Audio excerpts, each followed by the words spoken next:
Well, good morning, good evening, or good night, depending on where you are in the world. Today, we are very honored to have John Calabrese back, mainly because unfortunately my internet connection was. So I was unable to finish our discussion, but hopefully, and there is John. That didn't work. Sorry. Hello. Hello.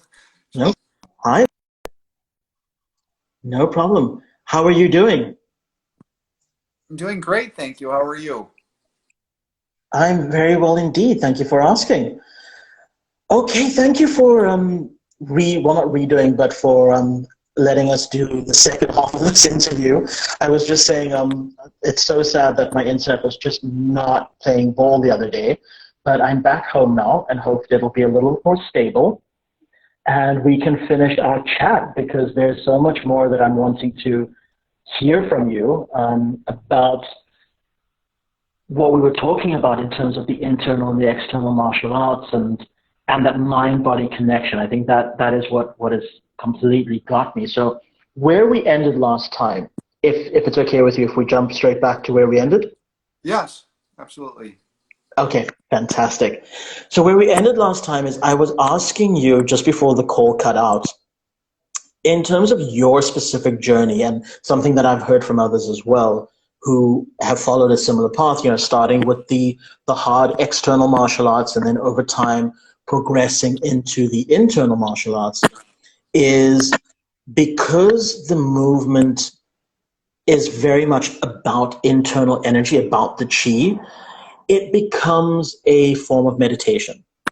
And as a result, they found that their intuitive gifts started to blossom without them even noticing. Like it just kind of started to happen. So all the things that people who are very much on the spiritual path say that they are trying to attain, these martial artists were getting just by doing their forms and going deep into the meditative side of things.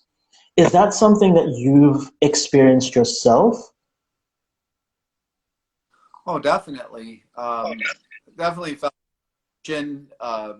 has significantly increased. But if you think about it, your subconscious mind and your conscious mind, they meet in your near your lower dantian. So that's why, they say that gut feeling, that's what that is. That's Yep. your mind connecting to your conscious mind. And when you go through martial art training, the thing that you really have to develop is awareness. Awareness at first, which is your Mm. left, which is your right.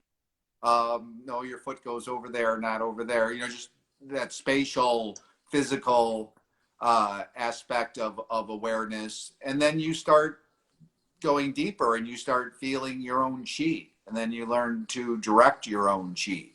You also have the ability to up what's going on with other people when you're with them. And I think that's one of the gifts you get as a teacher, mostly because you're so connected to those individuals and desire to see them improve and to learn and to grow is really, and they really want that for themselves as well. So there's that strong connection.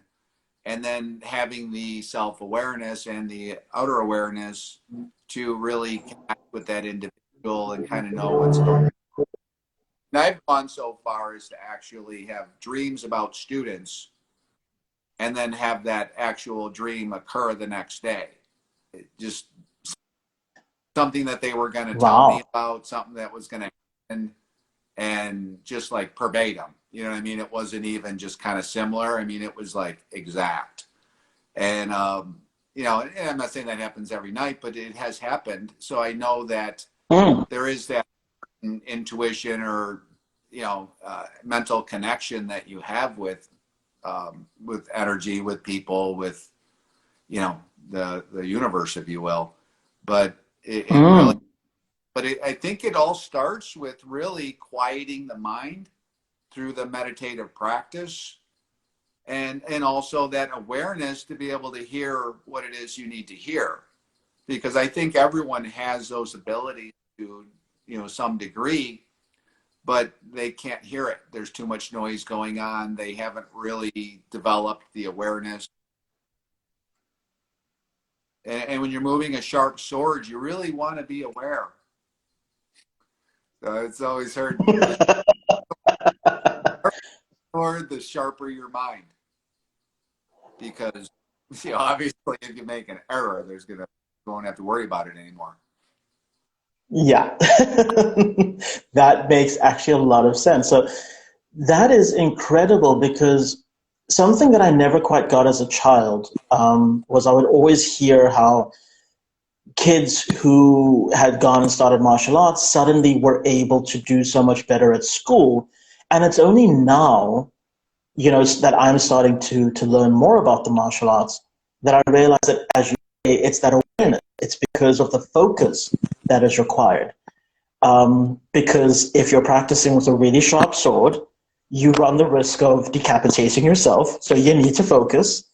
But then when you are doing something academic, it's like muscle memory. The brain knows how to focus then. So yeah. And then of course that stillness that comes with that becomes very much a meditative practice as well. If I could then ask you, and this wasn't actually in the list of questions that I wanted to ask you, but just kind of off the cuff occurred to me now that maybe you would be the perfect person to ask. What is the main difference would you say, between Tai Chi, Qigong, and Nigong? Is it just different schools, or are there fundamental differences between the three practices? I think they work out a little bit differently, depending upon what you're doing. Because if you're doing Tai Chi, that's a water Chi. So it has this kind of a roll to it. So you're really working the water element a lot more in your body. So it has a very specific thing. If you go into Qigong, Qigong really explores the five elements and has kind of a philosophy behind the approach. And I think we discussed this a lot yesterday, as far as, you have a battery that you need to keep charged. So the goal of Qigong is to keep that charge going and build it stronger, and really kind of bring that energetic health, because it's a lot of breath work, but it's also movement where you're aligning different meridians, or like trying to get the chi to go more along a specific pathway in your body stronger.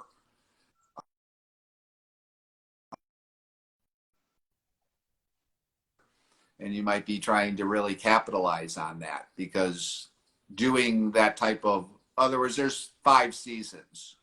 I know there's normally 4: early summer and late summer, and it's broken down into 10-week seasons, and they each have very specific things that are going on from that. But what's interesting is that during the season, let's say we're in the season of wood, it's easier to cultivate. It's very easy to build your intuition. It's about that intuition and deeper knowledge. So it's ironic that you bring that one up, bring up that topic, because we're in that season right now. But if we were, it would be wood, and we'd be wanting to stretch and jump and move, and and it's really easier to do. You got that extra spring in your step, no pun intended. But then you go in fall, it's about reflection, and it's easier to reflect, kind of like the veil's a little thinner. You're able to just kind of be able to access things. And then you go into, let's say you want to, like, earth is the late summer, and it's really good to build up large muscle groups. You can put on muscle in the late summer easier than any time of the year. And it's extremely hard to do in the winter, in the water season. Your body's working off its own clock. So by understanding, so you can see where the mental philosophy aspect of Qigong is really powerful. because there's cycles Yeah. of element flow there that you actually can regulate.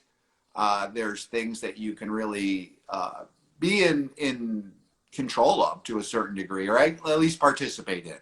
You know, it's going to do what it's going to do. You're just trying to make it go the best way possible for you. But it's not something that, you know, you can't say you're in complete control of it, but you kind of know the rules of the road. You're able to be in harmony with it, which is a big piece.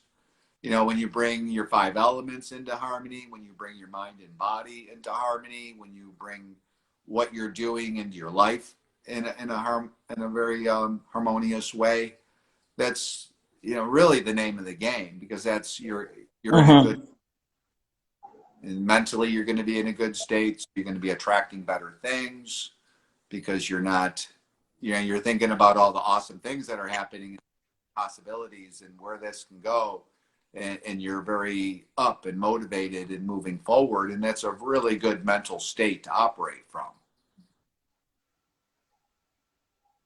So that is incredible, actually. I never quite realized that that philosophy goes that deep. And it's more intriguing when you realize that the Chinese martial arts and methodologies, etc., are very much, I want to say, rooted in masculine energy. And people have this idea that masculine energy is not intuitive, that it's not aligned with flows, etc. But here we see that it very clearly can be, and should be, actually. Um, yeah, this is, you've given me a lot to actually meditate on. I'm not going to do that right now, obviously, because we have further information that we need to cover. Well, But no, sorry, please on continue. that, your presentation, because it talks about actually how to regulate things like your emotions, and how to actually take charge of those energies. Because if, let's say, a really strong uh, fire going, fire energy, and that's early summer. But let's say that you have hypertension and you have high blood pressure and your face is beet red and you're not really in a good place. How do you utilize the to bring that into harmony, and which ones not to use? Because you don't use water. Right. That would be a problem. And I'll go into Yes. that more in the actual presentation. So actually, that was going to be my next question. Could you give us a very brief overview for our listeners who maybe have not joined the Wellness Lifestyle Conferences yet of your presentation that you're going to be doing? Is it, you obviously mentioned now that it's about harmonizing and balancing out energies. Maybe you want to just expand on that a little bit? Sure. So what I'm going to talk about is the emotions that you experience that are negative and the effect that that has on your body. And then what it is that you can do about it by understanding certain principles or philosophies.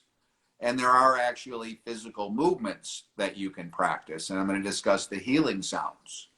And those sounds actually vibrate the organ that is associated with that emotion. And there's both a health Right. benefit, but also an emotional benefit. And I'll give you an example. The sound and the movement for worry, it has to do with your stomach. You literally hold your stomach like you got a stomach ache, lean forward, and actually make a sound that sounds like you got the worst stomach ache you've ever had. And what that does is it actually stretches your stomach. So that sound, you've eaten way, way, way too much lasagna. You know, you feel like you're first. You can really stretch your stomach just simply by doing that. And I've actually used it just when my Amazing. stomach wasn't, and I just would sit and do that sound and just lean forward and go with it, and alleviate the negative effect that I was feeling. So like I said, it does Incredible. regulates the emotion. So it kind of brings that energy by addressing your stomach. You're actually addressing the emotion, but you can also address the emotion, which would address the stomach. So, I mean, it's because it could come from two places. It could come from you have a physical problem, which is bringing you the tendency to feel a certain emotion.